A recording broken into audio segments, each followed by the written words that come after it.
Hello guys, good morning. Welcome back to another very important video session from your own channel. My name is Vijay Kotekar and today we will study the very important topic in the biology that is called as to be the cell cycle and cell division. इस topic के अंदर जब भी मैं इस topic का नाम लेता हूँ cell cycle and cell division, तब मुझे याद आता है एक साइंटिस्ट, जिस साइंटिस्ट का नाम था बेटा रुडोल्फ वर्चो। देखो Rudolf वर्चो,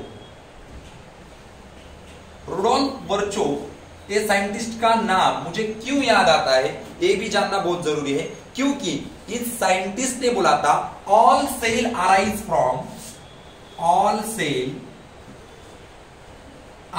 from pre existing cell.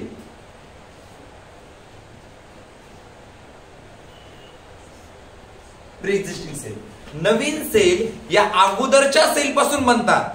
नवीन सेल या अगोदरच्या सेल पासून बनतात, म्हणजेच all cell arise from pre existing cell. ये सबसे पहले बोला था बेटा एक साइंटिस्ट ने, जिनका नाम था बेटा रुडोल्फ वर्चो। जैसे कि मैं आपको बोलूंगा, सपोज दैट एक सिंगल सेल है, एक सेल है, इसका क्या हो गया, सेल डिवीजन हो गया।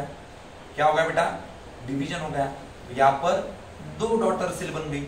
यस एग्जैक्टली, यहां पर कितनी डॉटर सेल बन गई, दो डॉटर सेल बन गई। अभी एक बात तो अपने को एनसीईआरटी ने बोली है कि यूनिसेलुलर ऑर्गेनिज्म में सेल डिवीजन होना एक किसके बराबर है, रिप्रोडक्शन के बराबर है। तो मैं यहां पर आपको स्टेटमेंट में लिख के दूंगा, in unicellular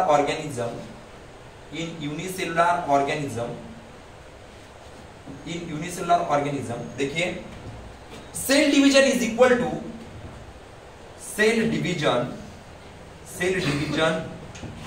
is equal to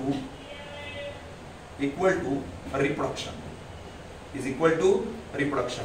म्हणजेच काय होतं, समजा एक युनिसेलुलर ऑर्गेनिझम आहे, युनिसेलुलर ऑर्गेनिझम मध्ये सेल डिव्हिजन होते आणि नवीन दोन सेल तयार होतात। म्हणजे आपण एनसीईआरटी मध्ये 11 टॉपिक 12th मध्ये दिलेला आहे, एनसीईआरटी मध्ये 12च्या फर्स्ट टॉपिक मध्ये दिलेला आहे की युनिसेलुलर ऑर्गेनिझम ही इमॉर्टल असतात, कारण त्यांच्यामध्ये सेल डिव्हिजन झाली। फेवरेबल कंडिशन मध्ये जेव्हा त्यांच्यामध्ये सेल डिव्हिजन होते, म्हणजेच त्यांच्यामध्ये काय होतं, रिप्रोडक्शन होतं। म्हणजेच युनिसेलुलर ऑर्गेनिझम कधीही मरत नाही, म्हणजे ते कसे असतात, इमॉर्टल असतात। Okay done. Unicellular and multicellular organism are derived from a single sale.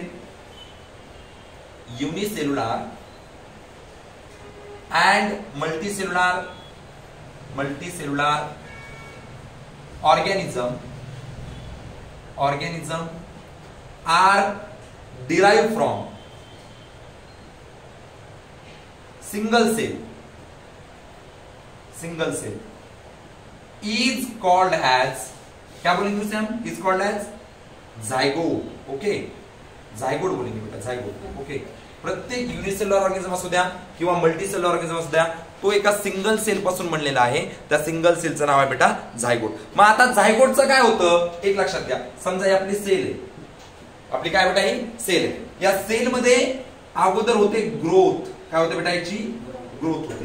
Growth झाली की सेलचं सायटोप्लाझम इन्क्रीज होतं। सेलचं सायटोप्लाझम काय होतं, इन्क्रीज होतं।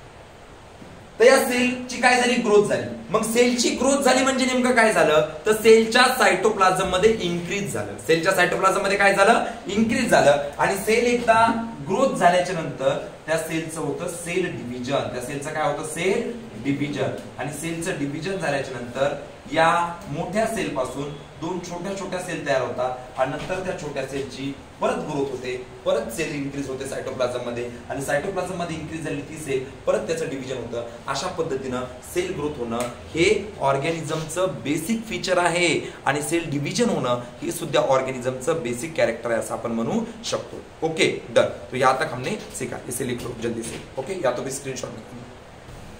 तो इसके आगे अभी हम देखेंगे बेटा basic features of the cell cycle.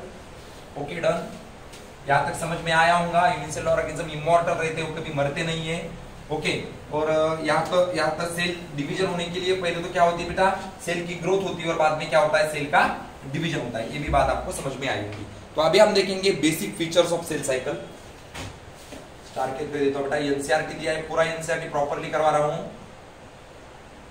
Basic features of cell cycle. Cell cycle के बेसिक फीचर्स, पॉइंट नंबर 1 है अपने पास, सेल साइकिल जो है बेटा कोऑर्डिनेट इवेंट से होती, coordinate manner. Coordinate event. Coordinate event म्हणजे सेल सायकल मधला प्रत्येक फेज हा एक दुसऱ्यावर डिपेंड आहे, एक दुसऱ्यावर डिपेंड आहे. असं नाही होत की पहिली फेज झाल्यावर डायरेक्टली पाचवी होईल, पहिली झाल्यावर दुसरी होईल, दुसरी झाल्यावर तिसरी होईल, तिसरी झाल्यावर चौथी होईल आणि मगच पाचवी फेज होईल. ते काय आहे काही नाही, आपण सेल सायकलच्या डायग्रामॅटिक रिप्रेझेंटेशन मध्ये बघूया. ओके. दुसरी गोष्ट म्हणजे under genetic control. Cell cycle is under genetic control. Cell cycle ही जेनेटिक कंट्रोल मध्ये असते बेटा. ओके. आपलं जेनेटिक मटेरियल कोणतं आहे बेटा? डीएनए आहे आणि डीएनएच्या कंट्रोल मध्ये आपली सेल सायकल होत असते. ओके. इफ कंट्रोल लॉस जर आपल्या डीएनएचा कंट्रोल जर सेल सायकलवर राहिला नाही, इट लीड्स टू कॅन्सर. लक्षात घ्या, आपला सेल सायकल आणि सेल डिव्हिजन हे आपल्या जेनेटिक कंट्रोल मध्ये असते, म्हणजे आपल्या डीएनएच्या कंट्रोल मध्ये असते. पण जर आपल्या या सेल सायकलवर आपल्या डीएनएचं कंट्रोल राहिलं नाही तर आपली सेल अनकंट्रोली डिवाइड होईल, तिच्यावर आपल्या डीएनएचं कंट्रोल राहणार नाही आणि अशा कंडिशनला बोलल्या जातं कॅन्सर. आणि म्हणून तर आपण असं म्हणतो cancer is a uncontrol growth of cell. आणि जवळजवळ कॅन्सरचे 100 प्रकार आहेत, ज्याचे 5 ग्रुप या ठिकाणी पाडलेले आहेत. 12th NCERT मध्ये आपण ह्युमन हेल्थ अँड डिसीज मध्ये या 5 ग्रुपला बघणार आहोत. कार्सिनोमाज, सार्कोमाज, लिम्फोमाज, ल्युकेमियाज आणि adenomas. Okay. These are the some of the 5 sub groups of the cancer, ज्याच्यामध्ये जवळजवळ 100 कॅन्सरचे प्रकार आहेत. पण हा कॅन्सर होतो कसा? जर आपल्या डीएनएचं कंट्रोल म्हणजे थोडक्यात जेनेटिक मटेरियलचं कंट्रोल आपल्या सेल सायकलवर राहिलं नाही तरच आपल्याला त्या ठिकाणी काय होतो? कॅन्सर होतो. तिसरी गोष्ट म्हणजे याचा फीचर काय बघून घेऊ आपण.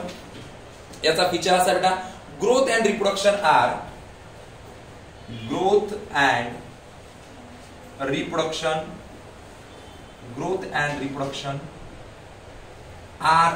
characteristics of all living organism. Characteristics of all living organism. All living organism मध्ये काय होतं बेटा? ग्रोथ होते. आणि काय होतं बेटा? ग्रोथ. काय सांगितलं? ग्रोथ आणि reproduction. These are the characteristics of the living organism. त्यानंतर चौथा पॉइंट त्या ठिकाणी देतो, ऑल सेल रिप्रोड्यूस बाय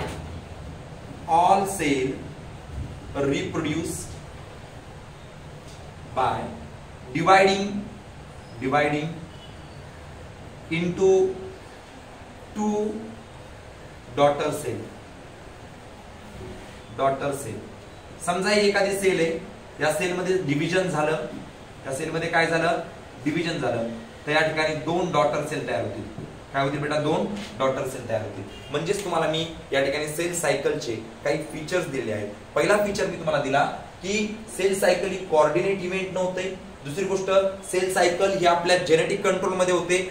जर आपल्या सेल सायकलवर जेनेटिकचा कंट्रोल म्हणजे आपल्या डीएनएचा किंवा जेनेटिक मटेरियलचा कंट्रोल राहिला नाही तर आपल्याला कॅन्सर होण्याची शक्यता आहे आणि म्हणूनच कॅन्सरला बोलल्या जातं अनकंट्रोल ग्रोथ ऑफ सेल. तिसरा पॉइंट मी तुम्हाला दिला, ग्रोथ आणि रिप्रोडक्शन हे कॅरेक्टरिस्टिक्स आहेत बेटा लिव्हिंग ऑर्गॅनिझमचे. आणि चौथा पॉइंट तुम्हाला दिला मी, all cell reproduce by dividing into 2 daughter cell. आणि नवीन ज्या सेल तयार होतात सेल सायकल आणि सेल डिव्हिजन मध्ये त्यांना आपण डॉटर सेल असं बोलत असतो. काय बोलत असतो? Daughter cell. And these are the some of the features of the cell cycle. अभी हम डिटेल में बात करेंगे सेल साइकिल होती कैसे है. ओके, पहले राइट डाउन करो. तो अभी हम देखेंगे एक्चुअल में सेल साइकिल होती कैसे. ओके, तो इसे रफ कर देता हूं.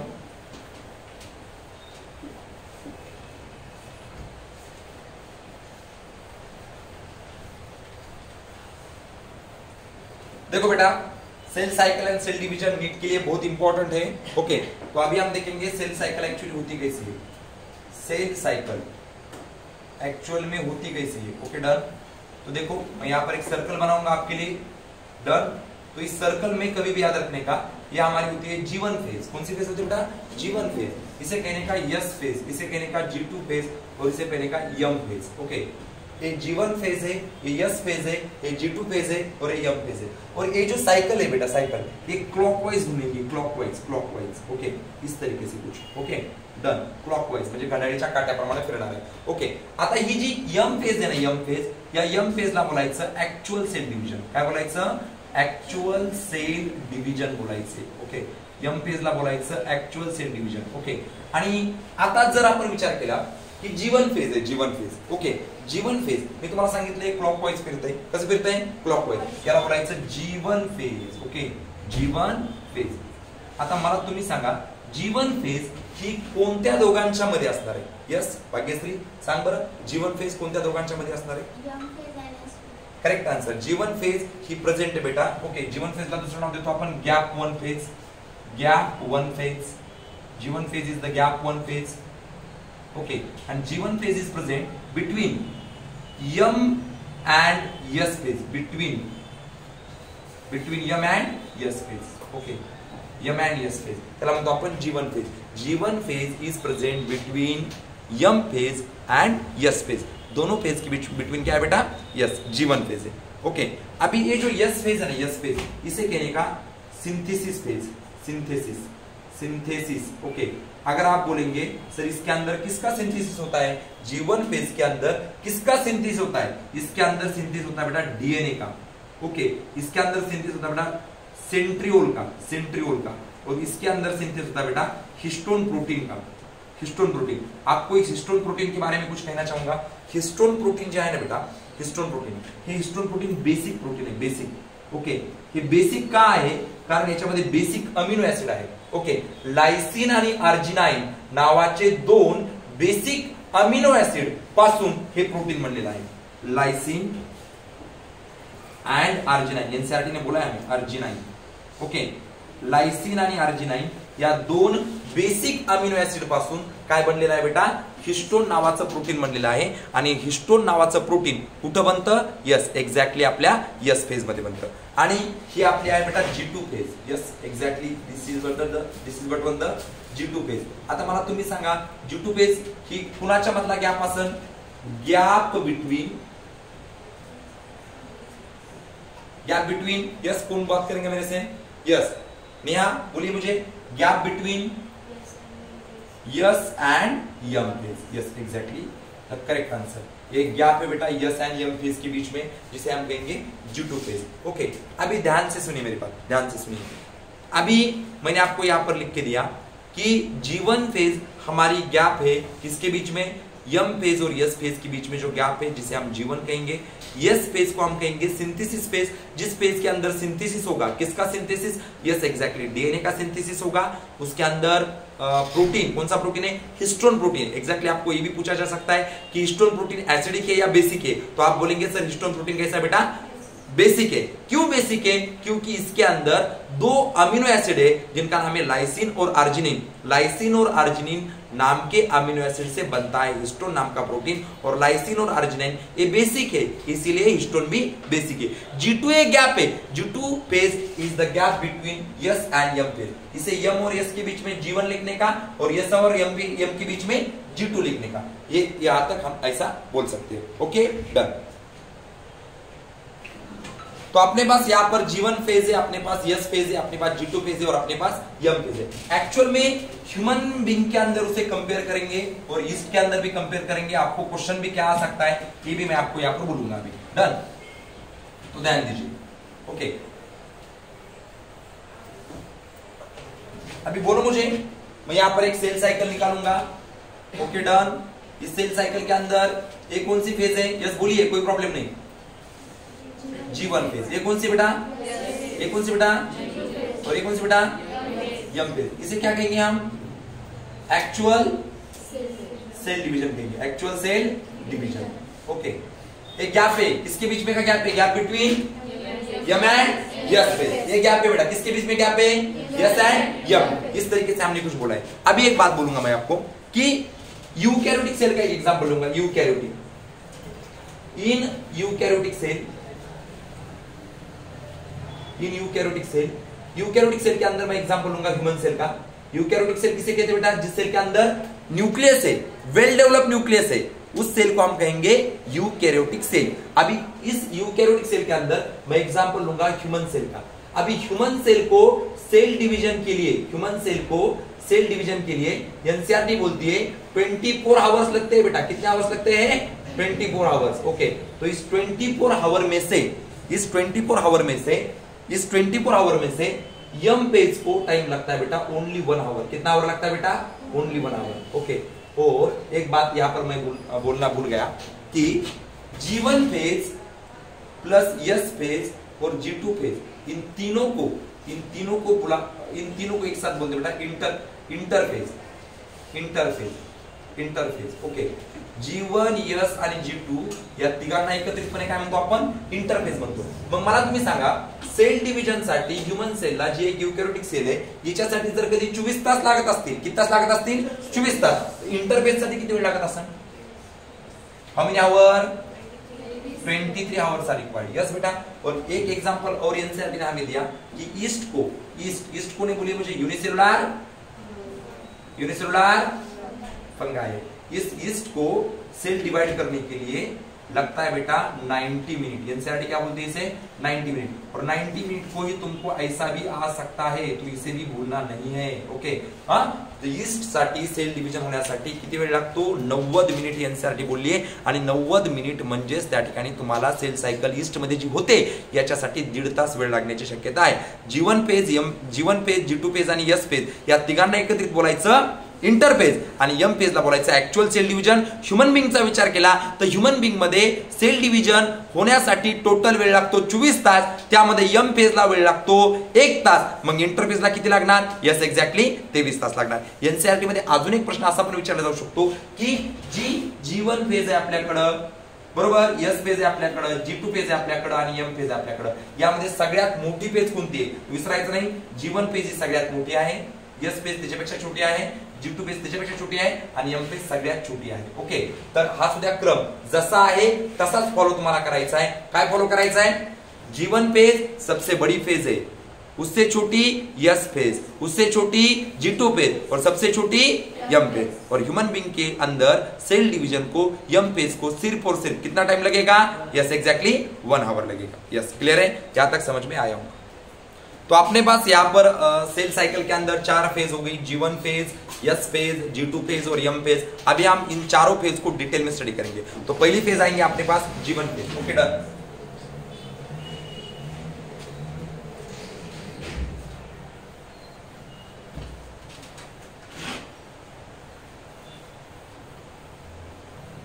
ध्यान से सुनिए, मैं क्या बोलूंगा।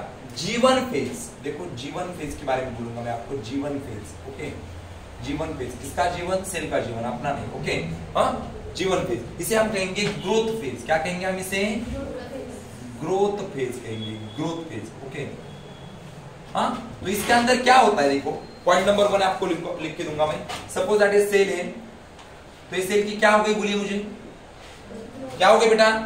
ग्रोथ हो गई। सेल की क्या हो गई? ग्रोथ। लेकिन ये ग्रोथ कौन सी है? यस, एग्जैक्टली साइटोप्लाज्मिक ग्रोथ बेटा, साइटोप्लाज्मिक ग्रोथ है, साइटोप्लाज्मिक ग्रोथ है। साइटोप्लाज्म इंक्रीज होगा है ना, इसलिए इसे हम कहेंगे साइटोप्लाज्मिक ग्रोथ है। कौन सी ग्रोथ है बेटा? ये साइटोप्लाज्मिक ग्रोथ है, इसे हम कहेंगे साइटोप्लाज्म में हुई वाली ग्रोथ बोलेंगे। ओके, तो in G1 phase protein synthesis occur. Point number 1, in G1 phase protein synthesis occur, protein synthesis होता है। और आपको बचपन से बोला गया होगा अपने स्टैंडर्ड में साइंस के कि all enzymes are protein but all proteins are not enzyme. तो G1 फेज के अंदर प्रोटीन बन रहा है, इसका मतलब G1 फेज के अंदर क्या बनेगा? एंजाइम बनेगा। यस, और यहां पर एंजाइम सिंथेसिस भी होता है। Okay, enzyme synthesis occur in G1 phase. अभी यहां पर एंजाइम सिंथेसिस होता है, इसका मतलब एंजाइम का यूज भी होगा। Okay, done. तो G1 फेज जो है ना बेटा, G1 फेज मेटाबॉलिकली एक्टिव रहती है। Okay, G1 phase is metabolically active. G1 phase metabolically active क्यों है? क्योंकि यहां पर एंजाइम बनेंगे। और एंजाइम क्यों है? क्योंकि यहां पर प्रोटीन बने हैं। तो यहां पर प्रोटीन कैसे बने? देखो, आपको ये बात पता होगी, डीएनए जो रहता है, डीएनए किसे बनाता है? प्रोटीन एमआरएनए को बनाता है। डीएनए बनाता है एमआरएनए को। एमआरएनए किसे बनाता है बेटा? यस एग्जैक्टली, प्रोटीन को बनाता है। डीएनए एमआरएनए को बनाता है, इसे हम कहते हैं बेटा ट्रांसक्रिप्शन। Transcription, okay. और एमआरएनए प्रोटीन को बनाता है, इसे हम कहेंगे ट्रांसलेशन, ओके। और एक टोटल डायग्रामेटिक जो रिप्रेजेंटेशन रहता है उसे हम कहेंगे central dogma protein synthesis. Central dogma of protein synthesis, okay done. यहां तक पॉइंट क्लियर है? चलो ठीक। तो और क्या होता है जीवन फेज के अंदर? ओके, जीवन फेज डिपेंड्स अपॉन, जीवन phase depends upon both external end internal factor. बघा लक्षात घ्या, जीवन फेज ही दोन्ही एक गोष्टीवर डिपेंड आहे। एक्सटर्नल गोष्टीवर पण डिपेंड आहे आणि इंटरनल गोष्टीवर पण डिपेंड आहे। एक्सटर्नल गोष्टी म्हणजे कोणत्या असतील? एक्सटर्नल म्हणजे फूड असेल, ओके। आणि इंटरनल म्हणजे काय असेल? एन्झाइम्स असतील, एन्झाइम्स असतील, ओके।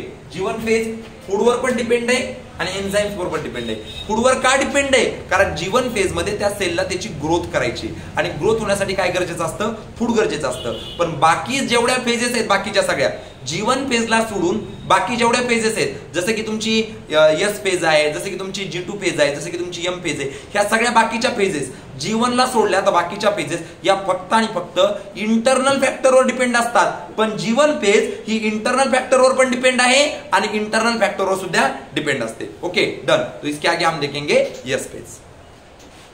तो इसके बाद हम लेंगे बेटा यस फेज, ओके। डिस्कस करेंगे, जीवन फेज कंप्लीट हो गई। जीवन फेज के अंदर प्रोटीन बनेंगे, प्रोटीन बनेंगे इसलिए एंजाइम बनेंगे, और एंजाइम बनेंगे इसीलिए तो सेल जीवन फेज में कैसे बेटा? मेटाबॉलिकली एक्टिव है, ओके डन। और जीवन फेज में क्या होता है? सेल की साइटोप्लाज्म के अंदर ग्रोथ होती है, इसलिए साइटोप्लाज्मिक ग्रोथ यहाँ पर मैंने बड़ा आपको लिख के दिया था, done.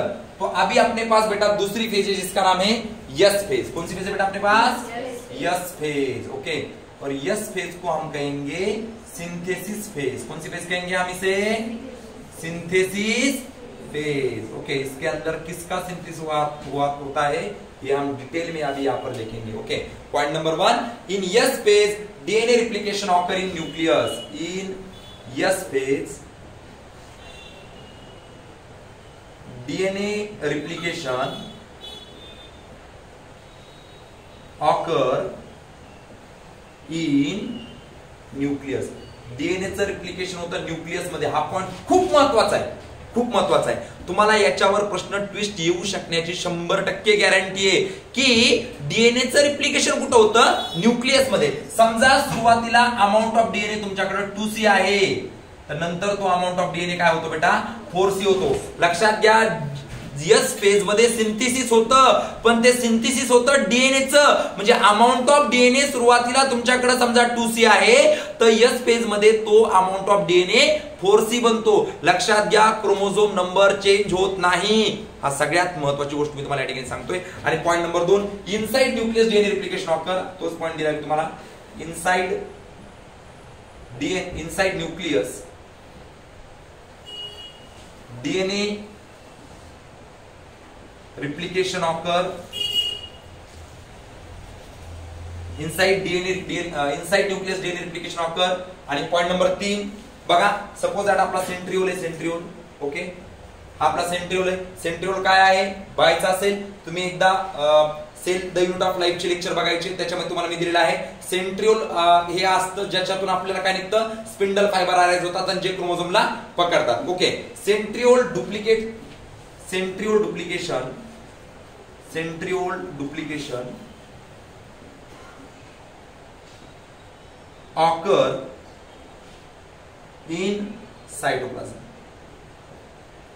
occur in cytoplasm.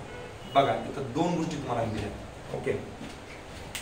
DNA yes phase मध्ये डीएनएचं रिप्लिकेशन हे न्यूक्लियस मध्ये होतं। यस फेज मध्ये डीएनएचं रिप्लिकेशन हे यस फेज मध्ये होतं आणि सेंट्रिओलचं डुप्लिकेशन हे सायटोप्लाझम मध्ये। हा एक ट्विस्ट आहे, बरोबर। काय सांगितलं तुम्हाला मी? बघा, तुम्ही सेंटेन्स बघू शकता। In S phase DNA replication occur in the nucleus आणि सेंट्रिओलचं डुप्लिकेशन कुठं झालं? सायटोप्लाझम. सेंट्रिओलचं सायटोप्लाझम, सीचं सी असं लक्षात ठेवायचं तुम्हाला. ओके. आणि त्याचबरोबर histone get double in S phase. Histone get double in S phase. हिस्टोनचं सुद्धा सिंथेसिस या ठिकाणी आपल्या एस फेज मध्ये होते. म्हणजे एस फेज मध्ये तीन गोष्टी झाल्या. नंबर एक काय झालं एस फेज मध्ये? एस फेज मध्ये डीएनएचं रिप्लिकेशन झालं, पण कुठं? न्यूक्लियस मध्ये.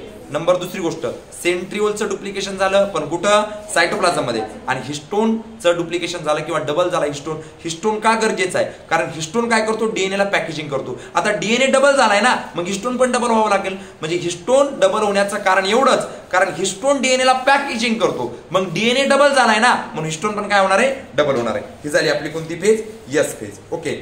आणि यानंतर आपण बघूया आपली सगळ्यात भारी फेज म्हणजे तिसऱ्या नंबरची फेज, जिचं नाव आहे G2. याच्यानंतर आपण बघू बेटा G2 फेज. Okay, done. यानंतर आपल्याला बघायची G2 phase. G2 phase, G2 phase the gap 2 phase between S and M phase. Okay, जिसके बारे में अभी हम डिस्कस करेंगे. Okay, done. तो ये हो गया अपनी G2 phase. G2 phase. Okay. G2 phase क्या होती है? Gap 2 phase. किसके बीच में का गैप है बेटा? S phase and M phase. आता G2 फेज झाल्याच्या नंतर कोणती फेज येते?